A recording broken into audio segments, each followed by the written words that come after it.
L'homme par nature est dépourvu non seulement des fonctions de ses sens spirituels, mais il lui manque ce qui correspond à son existence naturelle, c'est-à-dire la vie. En un mot, la Bible dit que l'homme est mort. Il est non seulement aveugle, sourd et insensible pour Dieu, mais il est mort. La parole dit, la mort s'est étendue sur tous les hommes. Romains 5,12. Par nature, l'homme est mort pour Dieu. De plus, il est mort quant à la vraie signification de sa propre existence. L'homme, par nature, ne sait pas pourquoi il est né, pourquoi il a un être.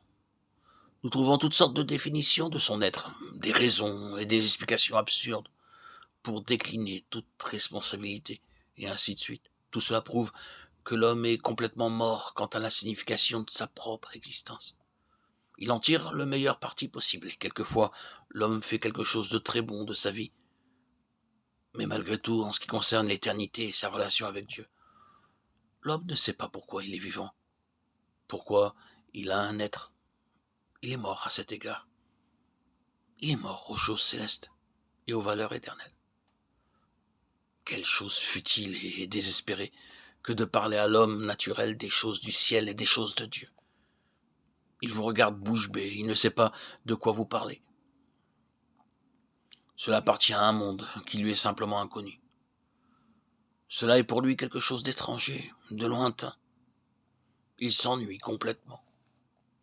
Il peut être, à un certain point de vue, un homme très bon, d'une très haute éducation. Il peut occuper une position de très grande estime et d'un profond respect parmi les hommes. Il peut même être un homme très religieux. C'est un homme comme cela qui vint à Jésus, un exemple remarquable du meilleur produit de l'humanité en dehors de Christ. Mais il avait sur lui un grand point d'interrogation. Il se posait beaucoup de questions. Comment?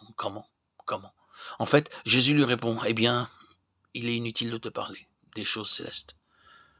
Tu n'appartiens pas à ce royaume-là. Tu es mort à cela. Alors, est-ce vrai? Nous pouvons éprouver toutes choses.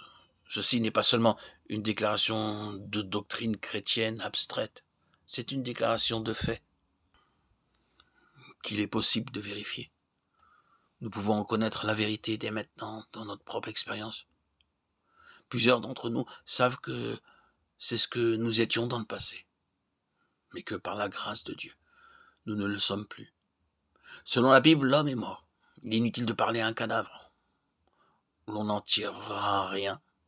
En ce qui concerne les choses de Dieu, l'homme ne répond pas. Il n'y a pas de correspondance, pas d'échange, pas de rapport, pas de communion possible. C'est ce que confirme la Bible et l'expérience humaine